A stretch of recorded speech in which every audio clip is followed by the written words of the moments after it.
صلی علی رسولہ الکریم اما بعد فاعوذ باللہ من الشیطان الرجیم بسم اللہ الرحمن الرحیم یا ایہا الذین آمنوا ارکعوا واسجدوا واعبدوا ربکم وافعلوا الخیر لعلکم تفلحون وجاہدوا فی اللہ حق جہادہ هو اجتباکم وما جعل علیکم فی الدین من حرج ملة أبيكم إبراهيم وسماكم المسلمين من قبل وفي هذا ليكون الرسول شهيدا عليكم وتكونوا شهداء على الناس فأقيموا الصلاة وآتوا الزكاة واعتصموا بالله هو مولاكم فنعم المولى ونعم النصير۔ سورة الحج کا درس چل رہا تھا۔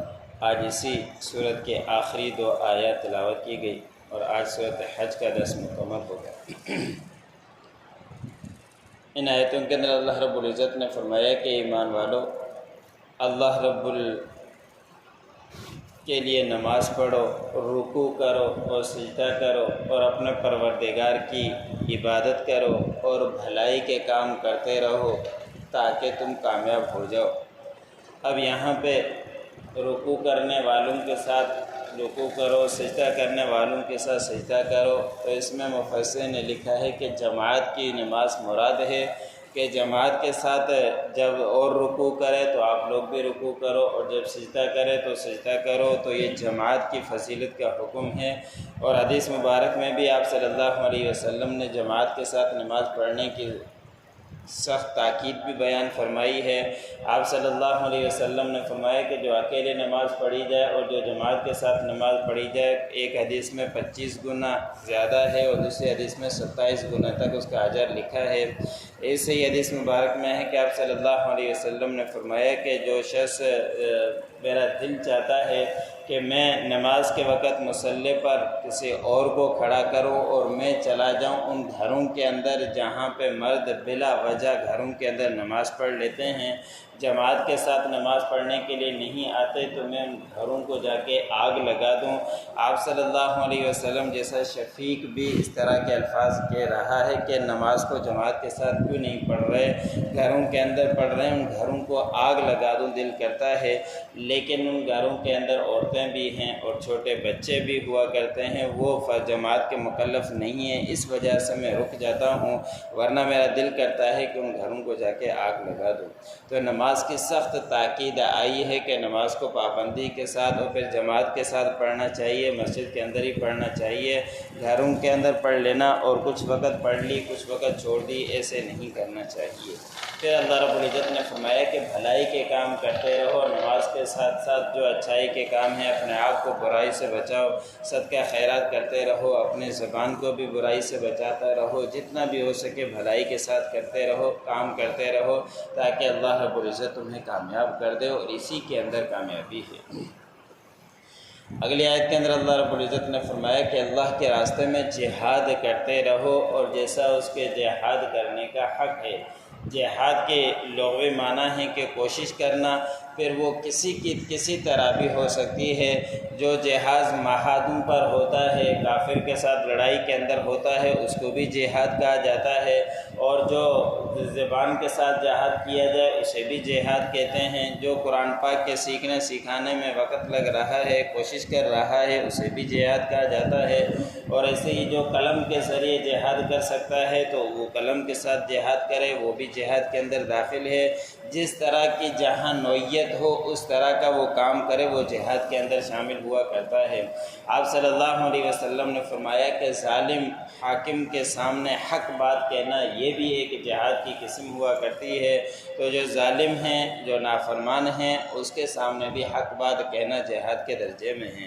تو یہ جہاد اللہ کے راستے میں بھی آتا ہے کہ قتال کرنا، کافروں کے ساتھ مقابلہ کرنا، ہتھیار لے کر وہاں مقابلہ کرنا، یہ بھی، اور قلم کے ساتھ بھی جہاد ہے، زبان کے ساتھ بھی جہاد ہے، اور دین کی تعلیم حاصل کرنا اور سیکھنا سکھانا یہ بھی جہاد کے اندر شامل ہے۔ تو اللہ رب العزت نے فرمایا کہ وہی اللہ ہے جس نے تمہیں چن لیا ہے اور نہیں بنائی تمہارے دین کے اندر کوئی سختی، پہلے دین کے اندر جو سختیاں ہوا کرتی تھی وہ ہمارے دین کے اندر نہیں ہیں۔ حضرت موسیٰ علیہ السلام کے دور کے اندر اگر جسم پر کپڑے پر نجاست لگ جائے، پیشاب لگ جائے یا کوئی اور چیز لگ جائے تو اس وقت تک پاک نہیں ہوا کرتی تھی جب تک کہ اس کپڑے کو کاٹ نہ لیا جائے۔ پھر وہ چاہے جتنا بھی مہنگا کپڑا ہو لیکن وہ کپڑے پر لگ گیا تو اس کپڑے کو کاٹنا پڑتا تھا۔ ہمارے دین کے اندر کتنی نرمی ہے، ان کے دین کے اندر ایک ہی مقام پر عبادت کرنا لازمی ہوا کرتا تھا۔ اللہ رب العزت نے ہمارے لیے پوری زمین عبادت کے لیے کر دی، جہاں کہیں موقع ملا اور نماز کا وقت ہو گیا مصلی بچھا کر، کپڑا بچھا کر نماز پڑھ سکتے ہیں۔ اور اگر کسی کے اوپر رقم نہیں ہے تو اس کے اوپر زکوٰۃ نہیں ہے، اگر کسی کے پاس رقم نہیں ہے تو حج بھی نہیں ہے، اور حج زندگی میں صرف ایک دفعہ فرض ہے۔ جتنا بھی مالدار ہے بار بار جانا اس کے لیے ضروری نہیں ہے، ایک دفعہ حج کر دیا تو اس کے لیے کافی ہو جایا کرتا ہے۔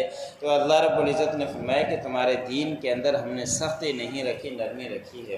آپ صلی اللہ علیہ وسلم کی حدیث مبارک ہے، ایک شخص آپ صلی اللہ علیہ وسلم کے پاس آیا اور دور کا تھا اور آ کے آپ صلی اللہ علیہ وسلم کے سامنے کلمہ پڑھا، اور کلمہ پڑھنے کے بعد فرمایا کہ یا رسول اللہ مجھے دین کی موٹی موٹی باتیں بتلا دو، میں اس کے اوپر عمل کرنے کی کوشش کروں گا۔ تو آپ صلی اللہ علیہ وسلم نے جو دین کے ارکان ہیں 5 ان کے بارے میں فرمایا کہ جہاد کرتے رہے۔ آپ صلی اللہ علیہ وسلم نے فرمایا کہ زکوٰۃ فرض ہے، ادا کرتے رہنا، اگر تم نفلی خیرات کرو گے تمہیں اجر ملے گا۔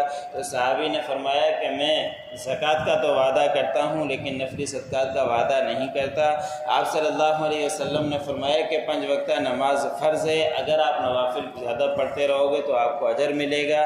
تو صحابی نے کہا کہ میں 5 وقتہ نماز کا تو وعدہ کرتا ہوں لیکن میں نوافل کا وعدہ نہیں کرتا۔ پھر آپ صلی اللہ علیہ وسلم نے فرمایا کہ حج ایک دفعہ زندگی میں فرض ہے، اس کو ادا کرتے رہنا، اگر کوشش کرتے رہو تو عمرے بھی کرتے رہنا۔ تو اس نے حج کا وعدہ کیا اور عمرے کا وعدہ نہیں کیا۔ اس کے بعد آپ صلی اللہ علیہ وسلم نے فرمایا کہ اگر تمہیں دنیا کے اندر کسی جنتی کو دیکھنا ہو تو اس صحابی کو دیکھ لو۔ اب صرف موٹی موٹی باتوں کا اس نے پابندی کرنے کا وعدہ کر لیا تھا تو آپ صلی اللہ علیہ وسلم نے فرمایا کہ یہ جنتی ہے۔ تو ہمیں بھی چاہیے کہ ان موٹی باتوں کے اوپر عمل کرنے والے بن جائیں۔ تو دین کے اندر کوئی سختی اللہ رب العزت نے نہیں رکھی۔ اور پھر اللہ رب العزت نے فرمایا کہ تمہارے والد یعنی باپ ابراہیم علیہ السلام کے دین پر چلو، اور انہوں نے ہی تمہارا نام مسلمان رکھا، اس سے پہلے اور اس قرآن کے اندر بھی کہ حضرت ابراہیم علیہ السلام نے دعا فرمائی تھی جو پچھلی صورتوں کے اندر گزر چکی کہ یا اللہ اس علاقے کو آباد فرما دے اور اس میں مسلمانوں کو آباد فرما دے، تو انہوں نے ان کا نام مسلمان رکھا تھا۔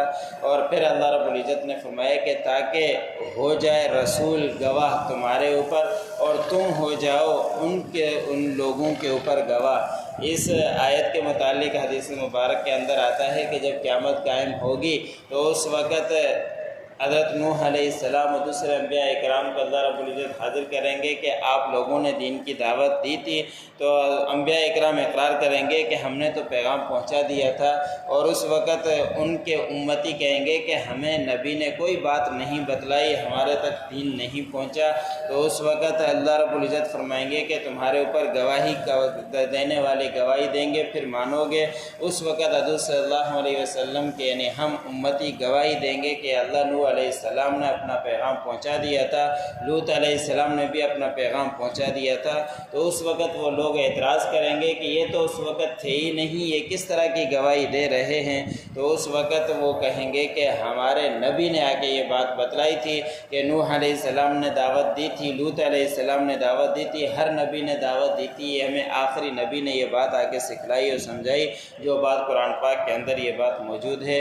تو اس وقت آپ صلی اللہ علیہ وسلم بھی گواہی دیں گے کہ ہاں میرے امتی یہ سچ کہتے ہیں، میں نے ان تک یہ بات پہنچائی کہ گزشتہ نبیوں نے بھی اپنے وقت کے نبی نے بھی اپنے امتیوں تک بات پہنچائی تھی۔ تو اللہ رب العزت نے ہمارے لیے کتنا بڑا احساس بھی یہ رکھ دیا کہ ہم آخری امتی بھی ہیں، اس کے باوجود بھی پہلے امتیوں کے بارے میں حق میں گواہی دیں گے کہ وقت کے نبی نے ان تک بات یہ پہنچا دی تھی۔ تو پھر اللہ رب العزت نے آخر میں فرمایا کہ نمازوں کو پابندی کے ساتھ ادا کرو، زکوٰۃ کو بھی ادا کرتے رہو، اور اللہ کی رسی کو، دین کو مضبوطی کے ساتھ تھام کر رکھو۔ وہی تمہارا آقا ہے اور بہترین آقا ہے اور بہترین مددگار ہے، اسی سے مدد مانگتے رہنا چاہیے، اور نمازوں کو اور پابندی کے ساتھ ادا کرتے ہوئے زکوٰۃ کو بھی پابندی کے ساتھ ادا کرتے رہنا چاہیے۔ یا ایھا الذین آمنوا ارکعوا واسجدوا واعبدوا ربکم، اے ایمان والو رکوع کرو، سجدہ کرو اور عبادت کرو اپنے رب کی، وفعلوا الخیر لعلکم تفلحون، اور بھلائی کے کام کرتے رہو تاکہ تم کامیاب ہو جاؤ۔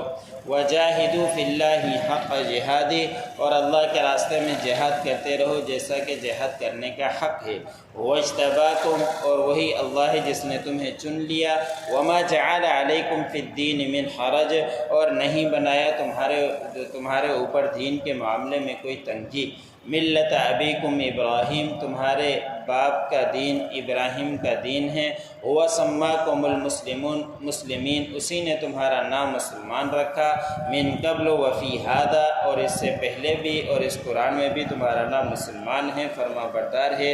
لیکون الرسول شہیدا علیکم، تاکہ ہو جائے رسول گواہ تمہارے اوپر۔ وتکونوا شہداء علی الناس، اور تم گواہ ہو جاؤ لوگوں پر۔